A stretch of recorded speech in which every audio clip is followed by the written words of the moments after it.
Jake Virtanen is our guest. He's on pace for a career year, and we would say you have a sense of occasion because in anticipation of your appearance in After Hours tonight, you scored your 10th goal of the season tonight. By the way, in the audience tonight is Coach Travis Green, who may have a question for you. You can see the soy sauce. Any questions, I told Travis? you he was going to get sushi. What's that? Yeah, he played tonight. Yeah, he had a goal, 4 or 5 hits. Yeah, he has. Before we get to your season, best Christmas gift ever? Yeah, it was my first pair. My dad bought me a pair of all-white skates. I think I might have been Adam or Pee Wee, but the Easton 777s, I think they were called. They were all white. I wanted a pair for like 2 years, so I think that was it.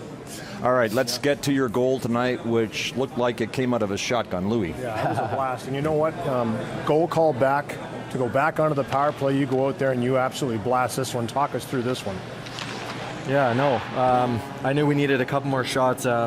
We had a little bit of a tough bounces at the first little bit, and then just he put it on a tee for me. Mizey gave me a great pass and just put it home. And then overall, your night's work tonight, Jake, does your performance tonight, a goal and 4 or 5 hits, tell us that you're playing with as much confidence as you ever have in the league? I think right now is, you get a couple points, but I think just playing all around, the right way, and I think I've been taking my game to the next level the last couple of games, and I think I just got to keep on doing that and playing hard. This for me is really important. This is Evgeny Malkin. You wouldn't let him get back to the bench. You had about 3 or 4 interactions at least with him tonight, and that's another big hit on Johnson. But when you're running around, throwing your weight around, you did the same thing in junior. I got to watch you there. That's when you're really engaged in the game, then the offense seems to come for you. Yeah, no, absolutely. I think if I get myself engaged at the beginning of a game and throughout the game and making hits, I'm a little bit more involved, and it makes me play a lot better. Do you like that role? Absolutely. I embrace it. I try to do it the best I can, and I don't want to be running around out of place to make those hits, but when they're there, I got to take them when I can. In your 6th year of pro hockey, there is no doubt you have all the tools: size, speed, shot, and then there's the expectations that go with being a high first-round draft pick. So there's been pressure on you from day one. How do you think you've handled it? Yeah, I think pretty well. I think the first couple of years they were tough, and going down to Utica and playing for Travis down there was it was a good learning curve for me. I'd never been really cut from a team before, so that was a big step for me to go down to Utica and learn the game and learn how to be a pro. And I think the coaching staff did a really good job, and I think it's got me to where I am now. And I think I've just got to keep on moving forward and keep working hard. Question from Sheldon Singh: what has been the most difficult learning curve during your number of years in the NHL? Yeah, well, I think being sent down, it was tough. Like I said, it was the first year I had ever been cut, and some guys go through it and some guys don't, but. Your first time ever being cut from a team, you're a little upset and you get down on yourself a little bit, but coming back after the season in Utica, I had a fresh mindset and just wanted to start fresh, and I think I've done well since. It kind of reestablishes you wanting it that much more too. I think when you go down to the minors, you realize how badly you want to be back in the National Hockey League. Did you feel the same way? I was like that all season in Utica, and I really enjoyed my time in Utica, learning and stuff, but. It really pushed me through this in the summer to come back and be ready and be ready for camp, because I really wanted to be here and nowhere else. So, Jake, when you scored on opening night last season, the hashtag Shotgun Jake trended across Canada and trended for every goal thereafter. Yeah. How do you feel about Shotgun Jake, as in shotgun a beer every time Jake Virtanen scores? No, I enjoy it. It's something the fans really enjoy. I don't know who started it, but. It's fun to see the fans get involved, and you can see that. I like seeing that.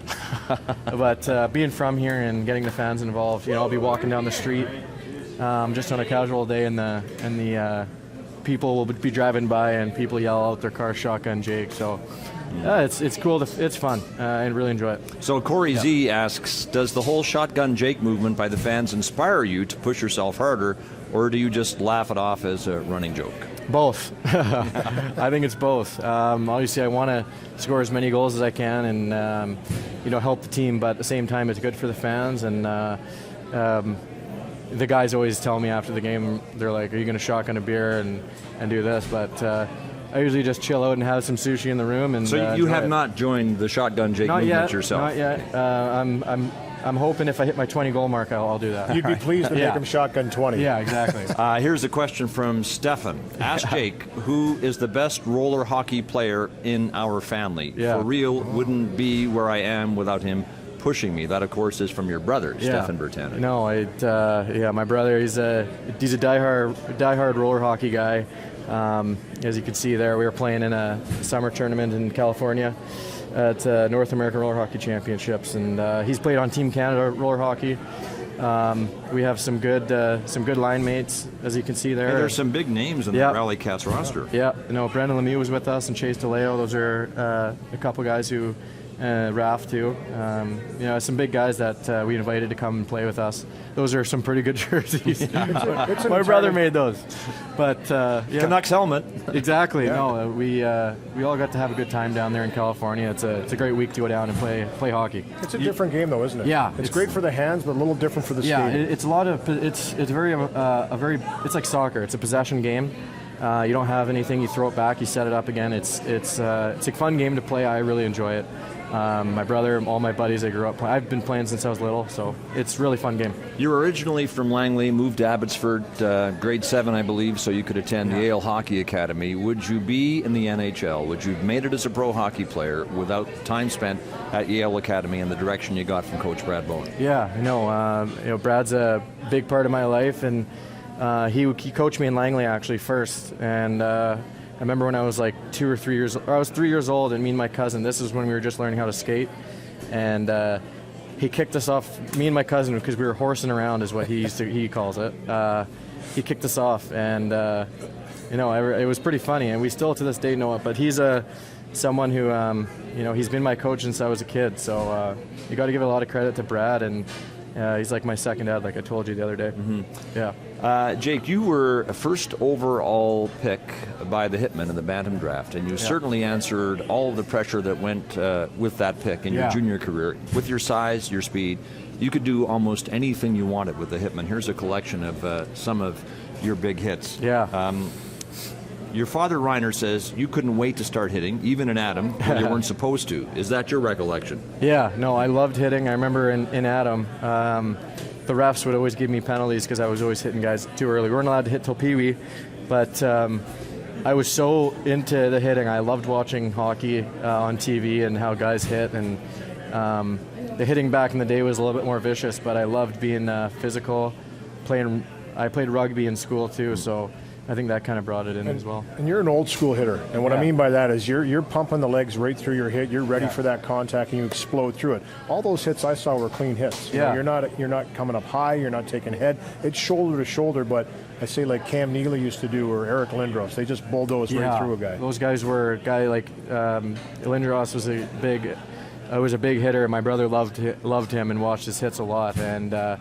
Me and my brother used to watch the Rock'em Sock'em videos, and we would replay that. We'd watch that every day after school when we were young, and just fired us up. We loved watching and learning the game, so it was good. Jake, growing up in Langley and Abbotsford, you were almost legally obligated, well, you were pretty much, to be a Canucks fan. So Lala Nux, whose Twitter name is Lala Virtanen18, claims to be your biggest fan. Do you know her, by the way? Yeah, she tweets at me every day. I got to give her a shout out for that. I see those. Or Avatar's picture of you and her. Yeah, that was at one of my signings this year. I remember so that. she wants to know who your favorite hockey player was growing up. Growing up, I loved. I was obviously a Canucks fan because I was from here, but I was a huge fan of Marcus Naslund. Mm-hmm. I always wore his number when I was a kid growing up because of him. And Bertuzzi, I loved that whole line. I loved West Coast Express. Yeah, the West Coast Express line was my favorite. That was right in my era when I was young and watching the Canucks. So, that line was someone I always looked up to and watched a lot. And then in 2015, you became a teammate of Daniel and Henrik Sedin. Before we get to how they influenced you, tell us how they dominated you on the grouse grind. Oh yeah, they definitely have it's a good story. I just remember we worked out at the arena. It was midsummer, and we came to the rink, worked out, and then we would drive up to the grouse grind. And I was there early with Hank and Danny, and they wanted to wait for a couple other guys because they wanted to go last. And so I went up about 15 minutes early before them. And about halfway, they passed me.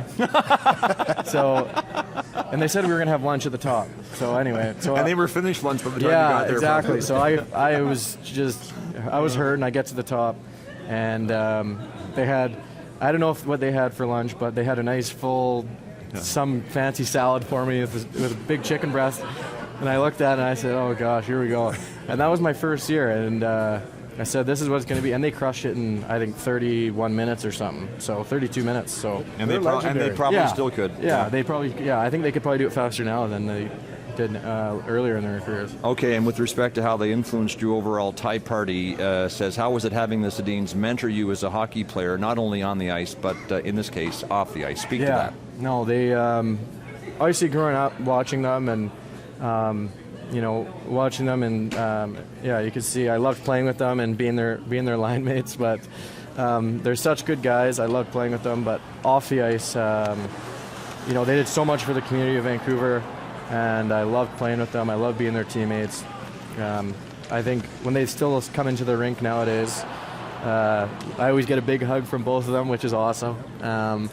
It just excites me to see them, and they're obviously legends here in Vancouver, so it's great. Okay, Movember, how was it for you? Because someone started a GoFundMe page with the lofty goal of $50,000 for you to shave your mustache. Yeah, it's not the best. Most people looking at that probably would have said, well, shave what? And so the page got up to a grand total of $348. Yeah, no, that was a guy...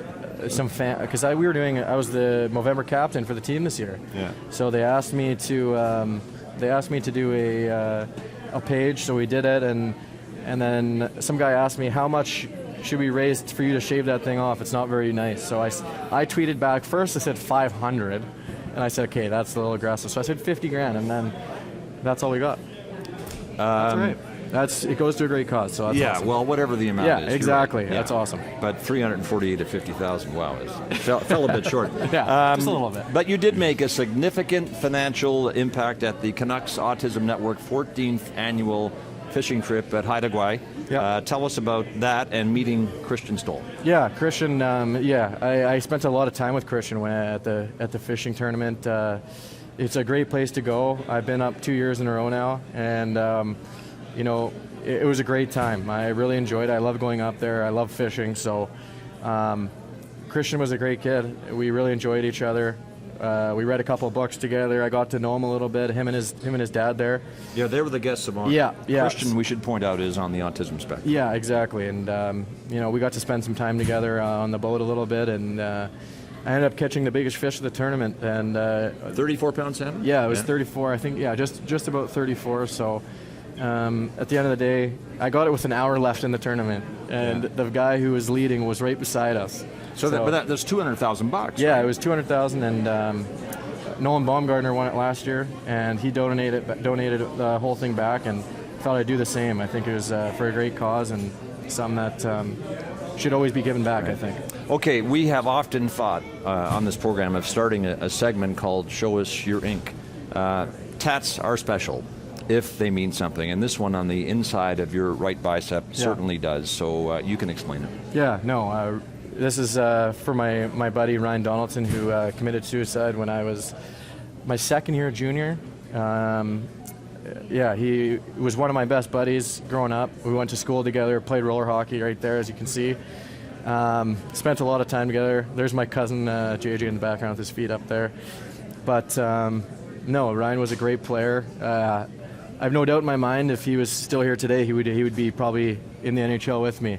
So, he was a great player, one of my best buddies, and he had a mental health problem, and he was obviously gone too early in his life, 17 years old, and something I put on my arm just to remember him and keep him close to me. Statistics say that 1 in 5 Canadians will experience mental health issues in any given year. Ryan Donaldson took his own life, as you say, in 2014. His family, I would say, is to be commended for running the Ryan Donaldson charity tournament annually. Funds from that go to the Canadian Mental Health Association. Yeah, no, it's great. His family, our whole roller hockey team growing up, we had the same team every year. So we always got to. It was the same guys every year, and we got really close. We're still really close to this day. Our families are super close, and his family, Doug, Dana, and Kirsty are awesome.